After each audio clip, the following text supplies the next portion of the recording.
Hello hi ನಮಸ್ಕಾರ, welcome to food media traveller. ನಾನು ಶರತ್ ಕುಮಾರ್.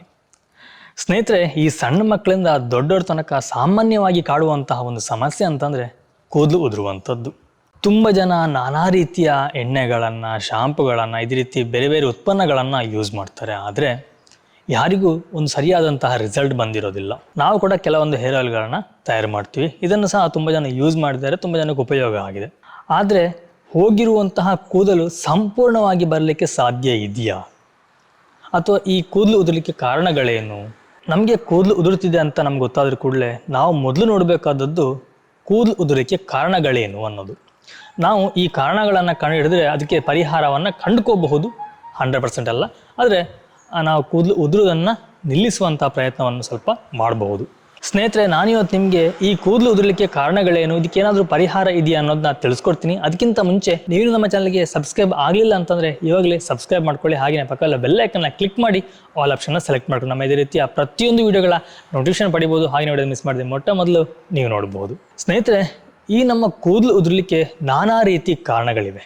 ಹಾಗೆಯೇ ಕೂದಲು ಉದುರುವಂಥದ್ದು ಸಹ ಎರಡು ರೀತಿಯಲ್ಲಿ ಆಗುತ್ತೆ. ಒಂದು ಕೂದಲು ಬುಡದಿಂದ ಕಿತ್ತು ಉದುರುವಂಥದ್ದು, ಇನ್ನೊಂದು ಕೂದಲು ಅರ್ಧಕ್ಕೆ ತುಂಡಾಗುವಂಥದ್ದು. ಈ ಎರಡಕ್ಕೂ ಸಹ ಬೇರೆ ಬೇರೆ ರೀತಿಯ ಕಾರಣಗಳಿರಬಹುದು.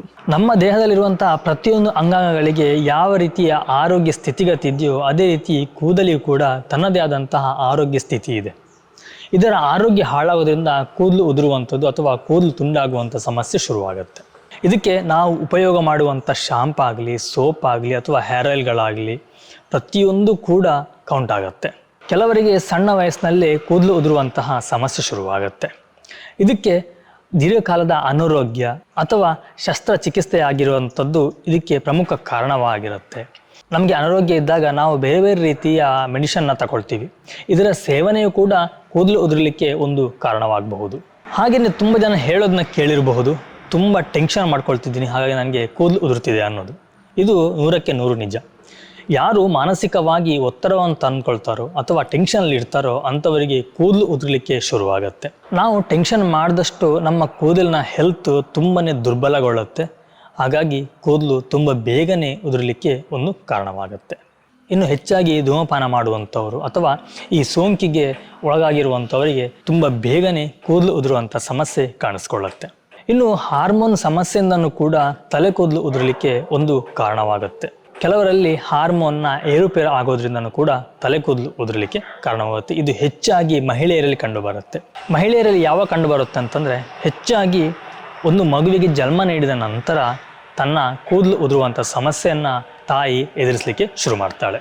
ನಮ್ಮ ದೇಹದಲ್ಲಿ ವಿಟಮಿನ್ ಸಿ ಅಂಶ ಕಡಿಮೆ ಆದಾಗಲೂ ಕೂದಲು ಉದುರುವಂಥದ್ದು ಕಾಣಿಸ್ಕೊಳ್ಳುತ್ತೆ. ಹಾಗೆಯೇ ಕೂದಲು ಗ್ರೇ ಕಲರ್ ಅಥವಾ ನಾವೇನು ಬೂದು ಬಣ್ಣ ಅಂತೀವಲ್ಲ ಆ ರೀತಿ ಕೂಡ ಆಗಲಿಕ್ಕೂ ಸಹ ಇದು ಕಾರಣವಾಗುತ್ತೆ. ನಾನು ತುಂಬ ವಿಡಿಯೋಗಳಲ್ಲಿ ಹೇಳಿದ್ದೆ, ವಿಟಮಿನ್ ಸಿ ಇರುವಂತಹ ಹಣ್ಣುಗಳನ್ನು ತಿನ್ನಿ, ಇದು ನಮ್ಮ ದೇಹಕ್ಕೆ ಒಳ್ಳೆಯದು, ಕಣ್ಣಿಗೆ ಒಳ್ಳೆಯದು, ಕೂದಲಿಗೆ ಒಳ್ಳೆಯದು ಅಂತ ಹೇಳಿ. ವಿಟಮಿನ್ ಸಿ ಅಂಶ ಇರುವಂತಹ ಹಣ್ಣುಗಳು ಯಾವುದು? ಕಿವಿ ಹಣ್ಣು, ಮುಸುಂಬಿ, ಕಿತ್ತಳೆ, ಟೊಮೆಟೊ, ನಿಂಬೆ ಹಣ್ಣು, ಇಂಥದ್ರಲ್ಲೆಲ್ಲ ವಿಟಮಿನ್ ಸಿ ಅಂಶ ಜಾಸ್ತಿ ಇರುತ್ತೆ. ಇದು ನಮ್ಮ ಕೂದಲಿನ ಪೋಷಣೆಯನ್ನು ಮಾಡುತ್ತೆ. ನೀವೆಲ್ಲೊಂದು ಗಮನಿಸಿರ್ಬೋದು, ಡ್ರೈವರ್ಗಳಿಗೆ ತುಂಬನೇ ಕೂದಲು ಉದುರುವಂಥ ಸಮಸ್ಯೆ ಇರುತ್ತೆ. ಇದಕ್ಕೆ ಕಾರಣ ಅವರು ಬೇರೆ ಬೇರೆ ಪ್ರದೇಶಗಳಿಗೆ ಹೋಗ್ತಾರೆ, ಬೇರೆ ಬೇರೆ ವಾತಾವರಣದೊಳಗೆಲ್ಲ ಹೋಗ್ತಾ ಇರ್ತಾರೆ. ಎಲ್ಲಿ ವಾತಾವರಣ ಕಲುಷಿತವಾಗಿರುತ್ತೋ ಅದು ಕೂಡ ನಮ್ಮ ಕೂದಲಿನ ಆರೋಗ್ಯದ ಮೇಲೆ ಪರಿಣಾಮ ಬೀರುತ್ತೆ. ಇದು ಕೂಡ ಒಂದು ಕೂದಲು ಉದುರಲಿಕ್ಕೆ ಕಾರಣವಾಗುತ್ತೆ. ಹಾಗೆಯೇ ತುಂಬ ಬಿಸಿ ಇರುವಂಥ ವಾತಾವರಣ ಅಥವಾ ತುಂಬ ತಂಪಾಗಿರುವಂಥ ವಾತಾವರಣದಲ್ಲಿ ವಾಸ ಮಾಡುವವರಿಗೆ ಕೂಡ ಕೂದಲು ಉದುರುವಂಥ ಸಮಸ್ಯೆ ಕಂಡುಬರುತ್ತೆ. ನಮ್ಮಲ್ಲಿ ಹೇರ್ ಆಯಿಲ್ ಇದೆ, ತುಂಬ ಜನ ತಗೊಳ್ತಾರೆ, ಯೂಸ್ ಮಾಡ್ತಾರೆ. ತುಂಬ ಜನರಿಗೆ ಉಪಯೋಗ ಆಗಿದೆ, ಇನ್ನು ಕೆಲವರಿಗೆ ಉಪಯೋಗ ಆಗೋದಿಲ್ಲ. ಕಾರಣ ಹೇಳದ್ನಲ್ಲ, ಪ್ರತಿಯೊಬ್ಬರ ದೇಹದ ಕೂದಲಿನ ಆರೋಗ್ಯ ಬೇರೆ ಬೇರೆ ಆಗಿರುತ್ತೆ. ಕೆಲವರಿಗೆ ಒಂದು ಉಪಯೋಗ ಆದರೆ ಕೆಲವರಿಗೆ ಉಪಯೋಗ ಆಗೋದಿಲ್ಲ. ಆದರೆ ಒಂದು ನೆನಪಿರಲಿ, ನನಗೆ ತುಂಬ ಜನ ಕಾಲ್ ಮಾಡಿ ಕೇಳುವಂಥದ್ದು ಏನಂತಂದರೆ, ಎಣ್ಣೆ ಹಾಕಿದ್ರೆ ಕೂದಲು ಬರುತ್ತಾ, ಹೋಗಿರೋ ಕೂದಲು ಬರುತ್ತಾ ಅಂತ ಹೇಳಿ. ಆ ಕೂದಲು ಅನ್ನೋದು ನಮ್ಮ ಭೂಮಿ ಮೇಲಿರುವಂಥ ಹುಲ್ಲು ಅಂತ ನೀವು ತಗೊಳ್ಳಿ.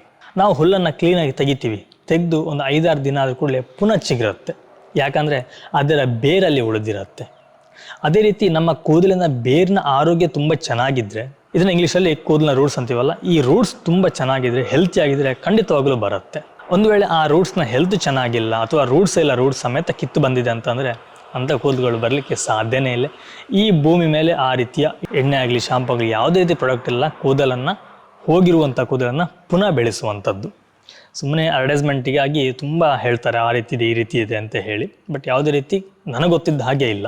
ಇನ್ನು ಆರ್ಟಿಫಿಷಿಯಲ್ ಆಗಿ ಈ ಕಸಿ ಮಾಡುವಂಥದ್ದೆಲ್ಲ ಮಾಡ್ತಾರೆ, ಆದರೆ ಮುಂದೊಮ್ಮೆ ತಮ್ಮ ಆರೋಗ್ಯಕ್ಕೆ ತುಂಬಾ ದೊಡ್ಡ ಪೆಟ್ಟನ್ನು ಕೊಡುತ್ತದು.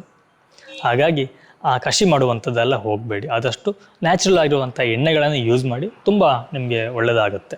ಇನ್ನು ಕೂದಲು ಉದುರಲಿಕ್ಕೆ ಕಾರಣವಾಗುವಂತಹ ಮುಂದಿನ ಅಂಶ ನಮ್ಮ ತಲೆಯಲ್ಲಾಗುವಂತಹ ತಲೆ ಹೊಟ್ಟು, ನಾವೇನು ಡ್ಯಾಂಡ್ರಫ್ ಅಂತೀವಲ್ಲ, ಈ ಡ್ಯಾಂಡ್ರಫು ಕೂದಲು ಉದುರಲಿಕ್ಕೆ ತುಂಬ ಪ್ರಮುಖವಾದಂಥ ಪಾತ್ರ ವಹಿಸುತ್ತೆ. ಈ ಡ್ಯಾಂಡ್ರಫ್ ಕೂಡ ಹಾಗೆ ನಾನಾ ರೀತಿಯಿಂದ ಬರುತ್ತೆ. ಆದಷ್ಟು ನೀವು ಡ್ಯಾಂಡ್ರಫನ್ನು ತಲೆಯಿಂದ ತೆಗೆಯುವಂಥದ್ದು ಮಾಡೋದು ತುಂಬ ಒಳ್ಳೆಯದು. ಆದಷ್ಟು ಚೆನ್ನಾಗಿ ಸ್ನಾನ ಮಾಡಿ.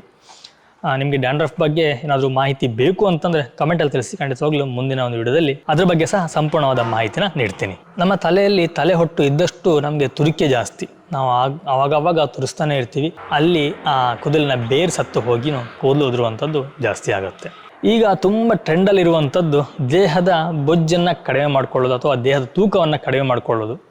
ಈ ದೇಹದ ತೂಕನ ಕಡಿಮೆ ಮಾಡಬೇಕು ಅಂತೇಳಿ ಬೇರೆ ಬೇರೆ ರೀತಿಯ ಪ್ರಯತ್ನಗಳು ನಡೀತಾ ಇರುತ್ತೆ. ತುಂಬ ಜನ ಮೆಡಿಷನ್ನ ಮೊರೆ ಹೋಗ್ತಾರೆ, ಇನ್ನು ಕೆಲವರು ಏನೇನೋ ರೀತಿಯ ಟಾನಿಕ್ ಅದಿದೆ ಅಂತೇಳಿ ಏನೇನೋ ತಗೊಂಡು ತಮ್ಮ ಹೆಲ್ತನ್ನು ಹಾಳು ಮಾಡ್ತಾರೆ.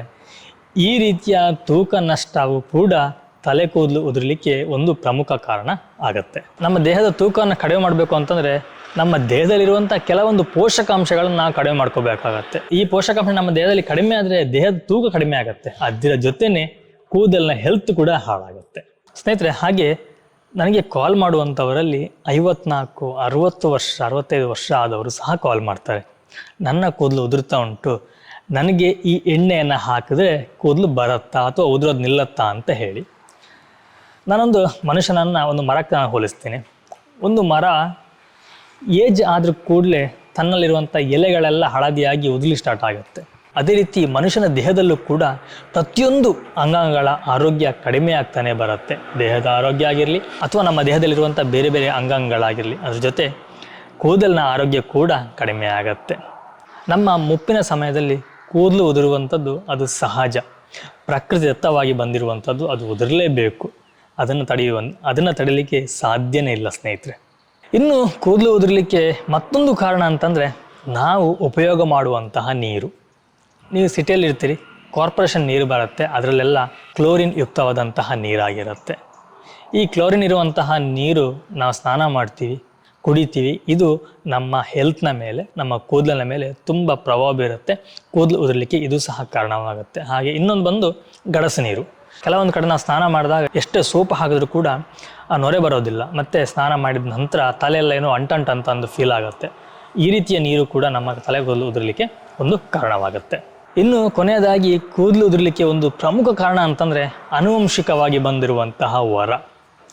ತಂದೆಯಿಂದ ಮಕ್ಕಳಿಗೆ ಆಸ್ತಿ ಬರುತ್ತೆ, ಅದೇ ರೀತಿ ಬೋಳುತನ ಸಹ ಬರುತ್ತೆ. ನೀವು ಡಾಕ್ಟರ್ ಎಲ್ಲ ಏನಾದರೂ ಕೂದಲು ಉದುರ್ತಿದೆ ಅಂತ ಹೋದಾಗ ಅವ್ರು ಕೇಳ್ತಾರೆ ನಿಮ್ಮ ತಂದೆಗೆ ಅಥವಾ ತಾಯಿಗೆ ಕೂದಲು ಉದುರುವಂಥದ್ದಿತ್ತ ಅಂತ ಹೇಳಿ. ಯಾಕಂದರೆ ತಂದೆಯಿಂದ ಮಕ್ಕಳಿಗೆ ಬರುವಂಥದ್ದು ಸಹಜ. ಇದನ್ನು ಕೂಡ ಯಾವುದೇ ರೀತಿ ಔಷಧ ತಗೊಂಡಾಗಲಿ ಅಥವಾ ಯಾವುದೇ ರೀತಿ ಎಣ್ಣೆ ಹಚ್ಚಿ ಕೂಡ ಕಡಿಮೆ ಮಾಡಲಿಕ್ಕೆ ಸಾಧ್ಯ ಇಲ್ಲ. ನಾವು ಆದಷ್ಟು ಕೂದಲನ್ನ ಆರೈಕೆ ಮಾಡಬೇಕು. ಸಣ್ಣ ಮಕ್ಕಳಿರುವಾಗಲಿಂದ ಹಾಗೆ ಸ್ವಲ್ಪ ಎಣ್ಣೆಯನ್ನು ಹಚ್ಚಲಿಕ್ಕೆ ಅಭ್ಯಾಸ ಮಾಡಿ.